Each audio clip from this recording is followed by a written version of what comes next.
It's Morning Edition. Good morning, I'm George Prentice. This broadcast has offered important voices and panel discussions regarding our all-important election, which is now days away. This morning, we offer a panel, but indeed through a different lens, but just as engaging. And in studio with me this morning is Mr. Todd Simis. He is a teacher at Capitol High School in Boise. He teaches American government and, for our purposes this morning, advanced placement, government, and politics. Good morning to you, sir. Good morning. Thank you. And he and I are fortunate to be joined by Tessa Houston, a junior at Capitol High. Good morning, Tessa. Good morning. And Carter Maness is a senior at Capitol High. Carter, good morning to you. Good morning. Mr. Simis, this is such an interesting alignment of real life and your curriculum. Can you talk a little bit about the fact that on any given day, you could probably just talk about what's on the front page? Yeah, an election year is always, from a teaching perspective, it's always fun. This one is maybe more interesting, heightened emotions a little bit. So I've tried to be careful this year where we stick to the curriculum, the foundations of American government, but I try to bring in current events and the election for sure. And I've probably taught the Electoral College a little earlier than I would, and how we choose a president. We're currently in the middle of watching clips of the candidates speaking without commentary on different issues, and they're forming their own opinions on what they hear. So I wouldn't typically do that in a regular year, but because this is an election year, I want all my students, not just the AP students, to have an opportunity to hear the candidates. Yeah, there's a convergence this year. It's exciting. I will say that elections have changed, so I'm a little more careful than I have been in the past about letting myself or the students go off on like wild opinions. It's been the decorum's been great. The students have been awesome. And as we get closer, it's exciting for sure. I think more than a few of us could probably spend some time in your classroom and probably do a little bit better. Actually, the students are respectful. It's fun for me because we'll get into a little more opinion as we get closer to the election once they have the information they need. But yeah, I think it would be good for adults to come in and watch and listen and see how students are respectful of each other and their opinions. Carter, Tessa, I am going to ask you, can you give us a sense of the level of interest in or engagement in this particular election? Carter, do you have a sense? It seems to be kind of low among the guys I hang out with. Sometimes at the end of cross-country practice, some of the girls will be talking about it a little bit. It seems like people are interested, but they don't really talk about it. Because there's friction? Because Yeah, it's caustic? I think no one wants to really have a fight or anything. Tessa, do you have a sense? Well, it's kind of hard for me to compare because the last time there was an election, I was a lot younger. So my age group wasn't really talking about it. But now, a lot of people I hang out with or have class with talk about it, especially the days following the presidential debate and stuff like that. When people talk about it, they're not really talking about the policies. They're more talking about what the candidates said, which was more face value stuff. And how they said it, right? Yeah. Mr. Simis, help me out with that, because there is a distinction between the volume and the content. Yeah, that's one of the reasons why in C-SPAN, generally speaking, they picked clips from rallies or the convention or speeches that they've given. The students will see their delivery, their volume, whether they're talking about the policies or not, or attacking the other candidate. And then I just leave it up to them to form their own opinions and decide which opinion is right according to them and what they said. They also have to summarize what they said. So they have to glean through all of that, the theatrics, and figure out what was said. I am curious about sources of information, Tessa and Carter, where you might get your information from, maybe the platforms that you turn to. And it's kind of hard to distinguish between good sources and bad sources sometimes. But there are some accounts on Instagram that I generally trust because they post links to their sources, and in general they speak pretty unbiasedly. And so there's things like that. Also just general well-reputed news sites, I think, are good to take a look at, but you also have to like check that against like what a different news site said and different opinions and stuff. 100%. How about you, Carter? I used to kind of watch a video on YouTube every now and then, and I have get newsletters from the New York Times. Wow. But recently I stopped using social media. And, Purposely? Yes. And the stuff that comes in the newsletters isn't really ever any much new. So I don't really feel like I'm consuming any new information since like midsummer. Mm-hmm. When do you turn 18? What month? Next July. So next July. So you'll be voting a year from now. Do you wish you could vote this year? Not really. I mean, The president will impact your life it's dramatically. nice not having to really stress about deciding who's better. Do you wish you could vote? Oh yeah, I do. You do? Yeah. Yeah, I don't think realistically it would affect the outcome of Idaho's vote, but I do wish I could vote. Back to sources of information. Mr. Simis, can you speak to that?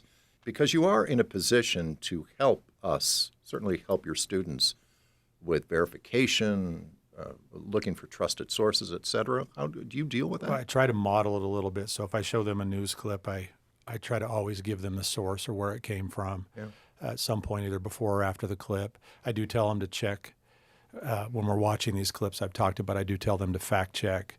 And when we do, we haven't gotten there yet, but we will soon when we do our political participation unit, which is elections, voting, political parties, interest groups, the media. Right. We will get into how the media has changed over the years and how to find media, how to distinguish when there's media bias and what sources you can go to. And I tell them, like, what's in the green box, like safe, trusted sources, and there's a yellow box, and then there's a red box on a media bias chart, and how to navigate that. But we're not there yet. So I do try to model not showing them or giving them anything that isn't that from what I would call a more mainstream or trusted media source, and encourage them to do their own fact checking. And it's changed a lot from when I The started social teaching. media is the Wild West. That said, both major candidates are now leaning towards social media, understanding that a good amount of the electorate is there. Well, I think most, especially younger people, I think they're getting their information or their news, whatever you want to call it, their info news, from social media. And we acknowledge that and talk about it. I mean, I do too, to be honest with you. So I still do traditional news, but I get some of it from social media. And I pride myself in trying to not, I kind of walk a fine line about giving too many of my opinions, but I just try to warn them about their where they're getting their news and make sure that you double check and triple check, even the things that I'm showing them in class. Tessa, if you had a say in how we choose our candidates, let alone how we elect our leaders, there's got to be better ways of doing this, don't you think? Like the Electoral College. Okay, for one, would you throw that out? I mean, would you go just with the popular vote? I think at a base level, the Electoral College is unrepresentative. And I think that issue is kind of furthered and empowered by the winner-takes-all method.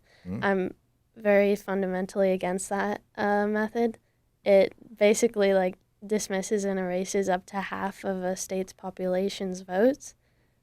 And I don't think that's fair. So I don't like the way it's done, personally. Because we have had presidents who have not won the popular vote. Yeah, I definitely think it should be more based on the popular vote, if not 100% based on the popular vote. Carter, what do you think? Another idea I had was to expand the House of Representatives so that the Electoral College is more representative. Wow. They're representing fewer people, and especially with the Nebraska and Maine system of doing the Electoral College, I think it would make elections much more fair. People are voting as we speak, casting absentee ballots, early in-person voting across our region, but Election Day will have its own drama. In fact, you will not have class on Election Day. That's correct, Yeah, right? our school district has decided to make that a work. Students can Yeah. have the day off, and then teachers will be either working from home or in their classroom because a bunch of our schools are polling sites, including Capitol. Yeah. And the interface, I think, between students and the general public is just better on that day to keep the kids at home.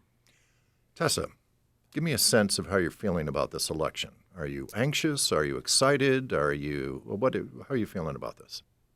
I'm definitely interested. I'm invested. I'm a little bit nervous because, anything could happen, yeah, especially the days after.